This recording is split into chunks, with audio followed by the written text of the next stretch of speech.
Just want to congratulate NC State for making it to the Final Four and making it hard for us. Was not an easy win, although, you know, the score may say differently, but, I mean, we had to play for 40 minutes in order for us to win the basketball game. So really proud of them and their effort to get to the Final Four. And then I'm just proud of our team to be able to play on this big stage and not play our best basketball in the first half and come back out and make some small adjustments and meet the moment to get us to Sunday. At this time, we'll begin questions with the student athletes. Michelle, I saw you go first, and we'll go to you, David. On our right-hand side, Michelle, if you could raise your hand again. Hi, Michelle Smith from the Next. Te-Hina, this one's for you. Is this why you transferred, to have an opportunity to play for a national championship? Yeah, absolutely. And now that we're here, it doesn't feel real, but I'm so happy that we made it, and we got one more game left, and we're really looking excited for that.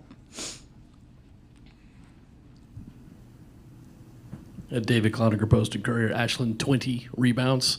You said, I think, last game you just wanted to supply some energy. Was that a focal point today, or was it just doing whatever you could to help the team? I think it was just doing whatever I could to help the team. I really wasn't that wasn't really a goal of mine, but I just went out there and just played my best basketball. We're going to go to our left. Please proceed. Dan Lobby, Cleveland.com. For both of you, what kind of happened in that third quarter? What changed for you coming out of the locker room? I feel like we wanted it. When our locker room talk, we wanted it. I can tell by our faces, I can tell by our voices, we wanted it more. Yeah, I mean, we just told each other that we're good. We've been in this position before, and that we just got to come out wanting it more, and we did, and we locked in on both sides of the court. All right, Trey Modlin, WOVU 95.9 FM. Talk about how important it was to hold NC State to 5 assists for the game. I thought that was great. Our main priority of the game was to box out and rebound. Their guards average about 6 rebounds a game, 8 rebounds a game. So our main priority was to box out and rebound. But when you play defense like that, it's, you know, we're locked in, and, you know, we try to keep it going. Over to our right, if you could raise your hand. Thank you. Lindsay, power plays. You said that in the locker room you just were talking about how you wanted it more. Is there any particular person? Was it a speech from Dawn? Was it you, Te-Hina, who was kind of speaking up? Who's vocal in those moments? We all spoke as a team. That's how close we are in genuine bond, is that we know that we can do better, and everyone spoke up, and we just had to trust each other and know that we're gonna come out in the third and, you know, do what we do, and that's what happened. We're going to go to our right, front row. If you could just raise your hand so student athletes can see you. They're up here. All right. Dion Cash, Fox Sports. You've gotten so close to a championship. How does it feel to be at this point right now, one game away from the chip? It feels good. Well, we know the job isn't done yet. We're going to have to play our butts off Sunday. We're going to stay to our right, Jim. Hey, Jim Trotter from The Athletic. Dawn and you all, I wanted to ask you your thoughts when Camila went down at that point, and how is she at this point in terms of preparation for Sunday? Excuse me. Yeah, pardon me. You want me to answer that? We're holding on questions for Coach. Oh, I'm sorry. Yep, so we'll start with. I'm not going to answer that. Yeah, she's all right. She played.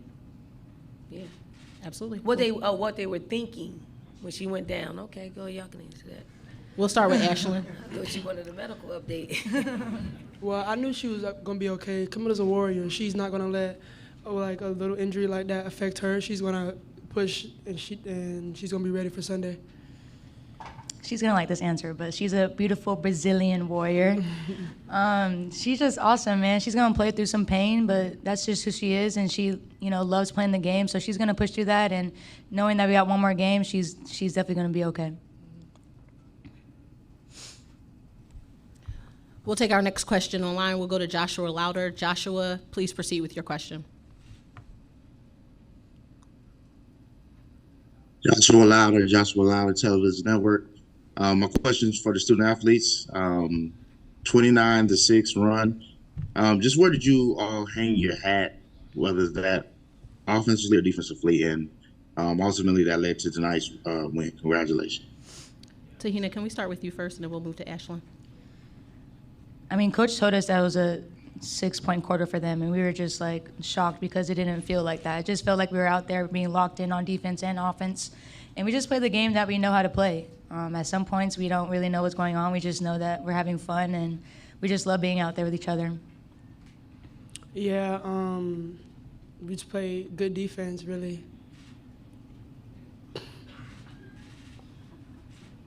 Any additional questions for our student athletes? In the back. Robert Fembers, Cleveland.com.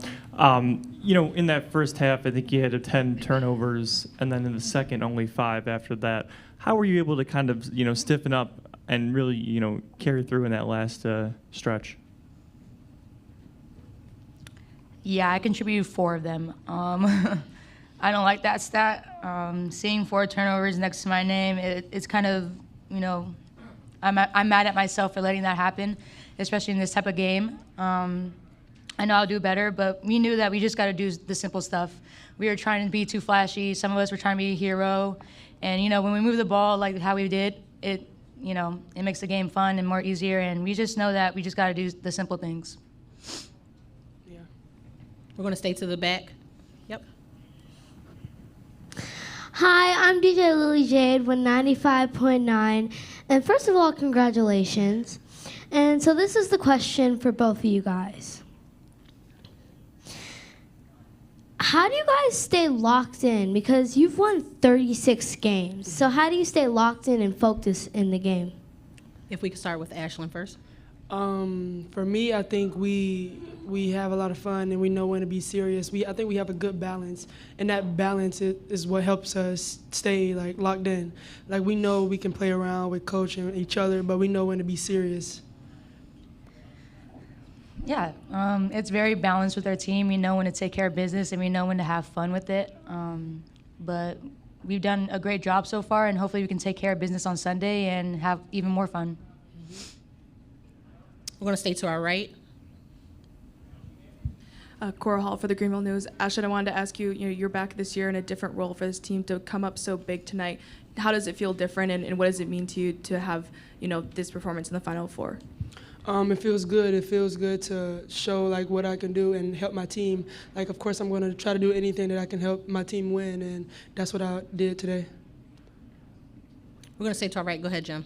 Thank you. Hey, ladies, at one point in the third quarter, you guys went on a 17-1 run, and I just wonder if you can kind of put into words or compare it to something what it feels like to be in that moment, to be that free and that focus, and to have that kind of dominance. Is that question for both? Okay, we'll start with you, Ashlyn, again. I think that's what happens when you share the ball. Our team is not a selfish team. We know how to pass, and we know what the right shot to take is, and that's what we did. We like to share the ball, and that's what happens when you share the ball. Yeah, our coach allows us to play free and play with each other and just be able to make adjustments mid-game and share the ball, as Ash said, and just be who we are. And that's who we are. We like to share the ball, and when the ball goes in, you see, a couple of people also get the ball in, and it just creates a rotation, and that's what happened, and it felt good. Any additional questions for our student athletes? Seeing none, ladies, thank you so much for your time this evening. They will be now moving to the mix zone. A reminder that the locker room is open until 9:39. Start with questions for Dawn. We'll go to Jonathan, and then we'll move to Lindsay, and then we'll work around the room. I see you, Dion. Thank you. Jonathan Tannenwald from the Philadelphia Inquirer. Congratulations, Dawn.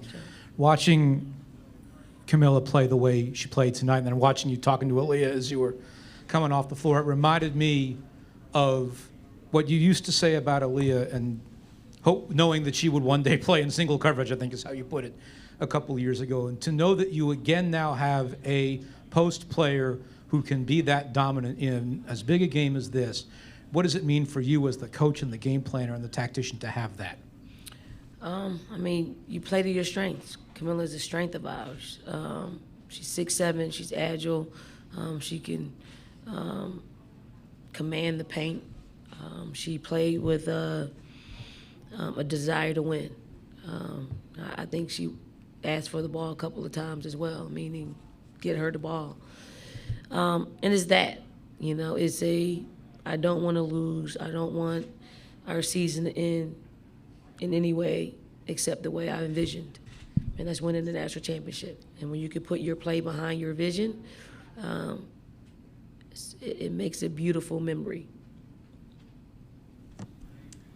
Lindsay Schnell, USA Today. Dawn, to the point about Camila, when I watched her today, what I was thinking is I think she's gotten a lot better throughout this season. That's really hard to do because players are typically focused on the team, scouting reports. How has she been able to do that, and what ways do you see how she's improved since November? Camila's a better practice player. She's a better preparer. Like, she is more aware of or more in tune. I mean, I think she knows exactly what we need her to do. She watches film a lot more, like on her own. She watches with Coach Boyer. Like, she was more willing to do all those other things to create an advantage for her when she's out there on the floor. And then she is imposing her will each and every. Like, she'll take 2 steps forward, 1 step back. But they all do that. They all, as players in this game, and you're playing at a high level, it's hard to just do that consistently.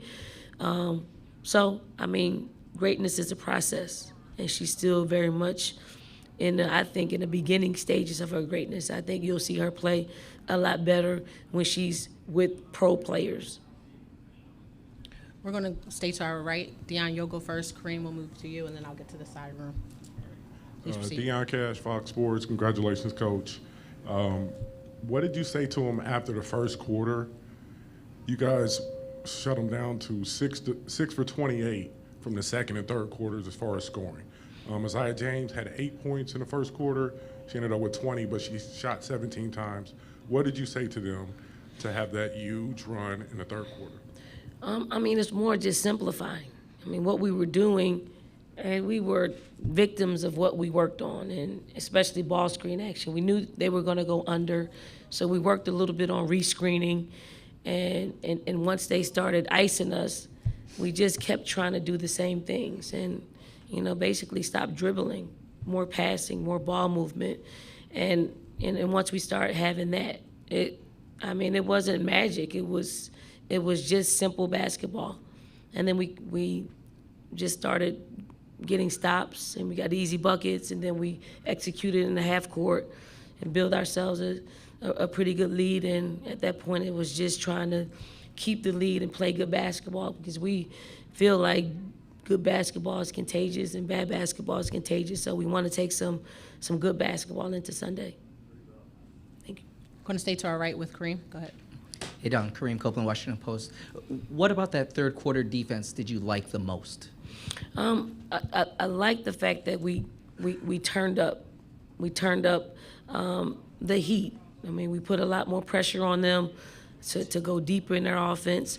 We put a lot more pressure on the basketball, especially their point guards, the people that were initiating their offense.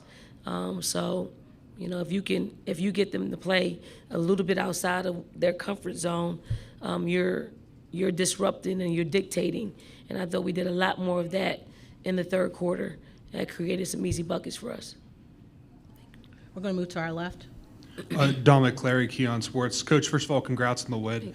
In that third quarter, where you only held NC State to 6 points, you guys held them to 0 3-point shots, and we live in an age where the 3-point shot is king. How important was that to keep them to such a low percentage, 0 in the lowest of the game? And does that speak to your players as well on defense? We did a much better job than probably the last 2 games we had in running people off the 3-point line and making them to us rather than 3 us. It was their willingness to lock in, just lock in. They didn't want to lose. So a lot of what they said, Powell and Ashlyn, was, well before we went into the locker room to talk to them, they they had things squared away. They're like that. And they were probably talking more so about defense and rebounding. And then when we came in, it was more about just making sure that we are disciplined on our ball screen defense, which was very good in the third quarter, and simplifying offensively. So, I mean, that's how you open the game up, when you're able to have that kind of stretch. Coach, we're going to switch to our right and go to Chantel, then we'll move to the back and go to Cam and then back up front. Hey Dawn, Chantel Jennings with The Athletic. Coming into this year, other than Camila and Raven, you didn't have anyone who averaged more than 13 minutes a game as a returner. Now you have 9 players that average 15 plus minutes a game. At what point in sort of the formulation of this group did you know you'd be able to run with 9 deep, and how much of a strength of that is yours, do you think? I mean, when you go through a season, and especially in the beginning of the season, they're all thinking they should start, they're all thinking they should play. And then you have to figure out what unit works well together. And then you got to come up with a starting 5. And our starting 5 was who we started tonight. And then Ashlyn probably was a little disappointed that she wasn't a part of the starting 5. But I do think it was the best thing for her development. And then you got Sanaya Fagan, who probably thought she should have been starting. But it's more about combinations and who plays well together. Obviously, Camila was going to be a focal point for us. So who plays better with Camila in November? And now who plays best with Camila in April? Right now it's Ash, because Ash is just, and it's nothing that Chloe's not doing, and it's everything that Ash is doing. And so, I mean, each and every game, we could count on a different player, and that was enough for them to build some confidence, even if they didn't play as much as they wanted to play the next game. But you can go back to them and you talk to them and you make it make sense to them. You don't lie to them. You don't sell them a false dream. You say, here's why you're playing. Here's why you're not playing. Here's why this person's playing more than you. Here's why you're not. And here's how you get more minutes. And they believe it. They believe it because when their number's called, they come through. And I mean, it's a luxury. It really is a luxury to have the ability to play as many players that we're playing. Coach, we're going to shift to our left. We'll go Cam, we'll come back up to the front, and then we'll move back. Coach Cameron Teague with The Athletic. I don't know, is it possible for you to put into words just how impressive a 20 rebound performance is for Ashlyn and how important that was to you, especially when Camila got hurt and she was still there to fill the boards? I saw the 2 that she didn't go for. One of the first half and one of the second, they were like, I told her that coming off the court, you didn't even go for the 2 that were right there in front of you. I mean, Ash is Ash. Ash is, she's a leaper, she's a jumper, she's a reactor. For her to come through for us was big. We don't win the game without her contributions, and I knew at the beginning of the game, I think Holly Rowe asked me before the game, what person? And obviously, Camila's a focal point, so I know she's got to have a good game, but the X factor for me was Ashlyn Watkins. Her ability to defend, her ability to rebound, her ability, I mean, the block shot was impressive. The block shot in the third quarter was super impressive. So, I mean, she's got good reaction time, and, we're very fortunate that she plays for us. We're going to stay to our left, front row. Hey, Dawn. Excuse me. Chapel Fowler with the State. Saw that Raven Johnson left late. Is she going to be okay for Sunday as well? Yeah, Raven. Unless she's going to be rolling around here in the wheelchair, she's going to play. Best believe that. Okay, we're going to go back to the second to last row. I believe it was in the red or purple. One of you raised your hand. Crystal Stone for Rising Media Stars. We've heard some of your players throughout the season say that this postseason run is personal. And Raven Johnson saying that this was revenge season for her. How much is that message driven, from your view, the passion of your teams to win? I give them that space. Whatever it is that can get them to execute and play and practice the way we need to prep for games, have at it. For me, it's about coaching and teaching and figuring out a way to allow our players to have their dreams come true. I don't attach anything to our team besides being disciplined on how we need to play. Whatever Raven needs to keep her playing at a confident level, whether it's a revenge tour or whatever she comes up with, because it's every day she'll come up with something. So if you go ask her a question, she'll say something else. So it's all kinds of tours, but I hope it ends in being a national champion. We're staying to our left, Coach. Second row. Trey Modlin, WOVU 95.9 FM. Your team had 4 free throw attempts for the game, 2 in the second half when the game was more out of hand. How much of a point of emphasis will that be going into Sunday to be able to get to the line more? I don't think we control that. I don't think we control that. I mean, Camila, we scored 44 points in the paint. I don't think it's all clean, but we're not going to worry about anything besides scoring more points than our next opponent. We can't. That's one area we can't control, but we can't control how we execute and how we put the ball in the hole, how we rebound the basketball, how we execute ball screen defense, how we win loose balls in the intangible game. So I didn't even realize that. How many did they get? 13 or 18. We're going to move to our right. Cora Hall with the Greenville News. You've talked about Ashlyn a little bit, and I know you've talked about in the past her embracing being the 6th woman, but in terms of just her role specifically, she does a lot of the gritty stuff, getting on the boards, her defense, being a rim protector. Just how has she embraced that aspect of it? What stood out to you about the way that she really gets in there and does all those things for you guys? Ashlyn just wants to win. And Ashlyn also wants to feel special. And probably each and every one of our players want to feel special. And we try really hard to make them feel special and make it make sense to them. We know I know she wanted to start. And we talked probably not right after the starting lineup was named. But, we talked about her starting. We talked about why. And we explained it to her, and then she went to work. It was something that she couldn't control, but what she could control is working out with me once a week, just getting some extra work in and kind of familiarizing herself with where she had spots that she could be effective on the court. She's the one that did that.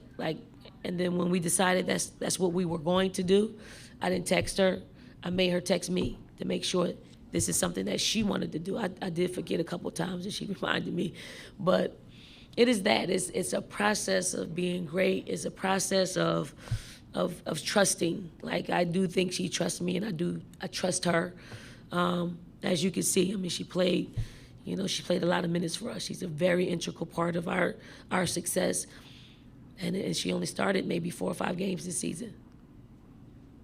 Coach, we're going to swing back to our left-hand side, third row. Hi, Coach. Hannah Barton, Sports Capital Journalism. I was speaking with Raven in the locker room about 2 years ago, being this time of year injured last year, as she described it, her viral moment in the Final Four loss, and then to come this year and to be heading the national championship game and all of the emotion. And she said she's made a lot of growth. And when I asked her what was behind that, her first answer was Coach Staley, and a big nod of the head. So what has the relationship with her been like as you've watched her grow from this time 2 years ago to now? Raven's process has been, and the development has been a treat because she's such a hard worker. She's so into being great and improving, and she doesn't mind putting the work, to make that happen. She's happy. She's a happy young lady. She doesn't have bad days. She comes in, she works hard every single day. Now, some of the stuff that comes out of her mouth is, quite funny. So she keeps me on my toes when it comes to that. But, I mean, she's a point guard that has, an insatiable desire to get better and to learn. And for someone like that, I'm going to give her every ounce of me. Like, everything that she could take, I'm just going to pour into her.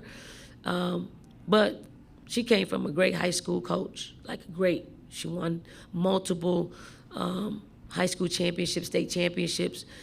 She won multiple AAU championships. So she comes from a pedigree of winning championships. And when you have point guards like that in your, in your program, they're pretty consistent with that. We'll take our final question from Lindsay. Please proceed. Lindsay Schnell, USA Today. So Dawn, this is your 9th Final Four, your 6th as a coach, you went to 3 as a player. As a player, you played for 1 national championship in '91. First, I wondered, do you remember that game pretty vividly? And I do. What can you share with us about that game? And also, how many national championships do you need to win as a coach to take away the sting of never winning one as a player? I do remember 1991, New Orleans, correct? Up 4 with 1:20. We lose the basketball game. Can I get in trouble by talking about officiating like here, back in 1991? I'm not sure. I doubt it. I doubt it.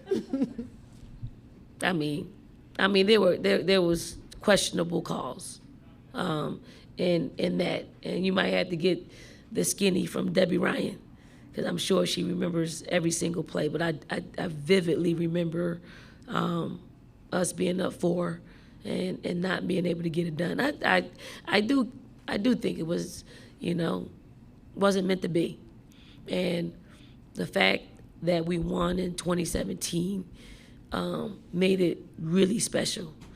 So special that, and I don't want to pat myself on the back, but my teammates, my Virginia teammates, when we won, I gave them miniature national championship trophies because they believed in that moment, and they were with me in several moments that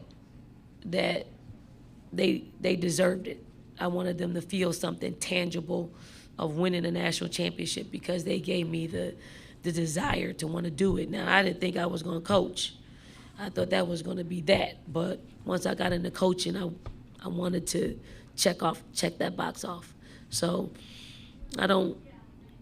we've won 2. So that's a distant memory that has now been replaced with winning. And there are much more people that you get to celebrate with when you do it as a coach, and it's so gratifying. I want to thank you for your time. Best of luck on Sunday, 3 Thank o'clock, you. ABC.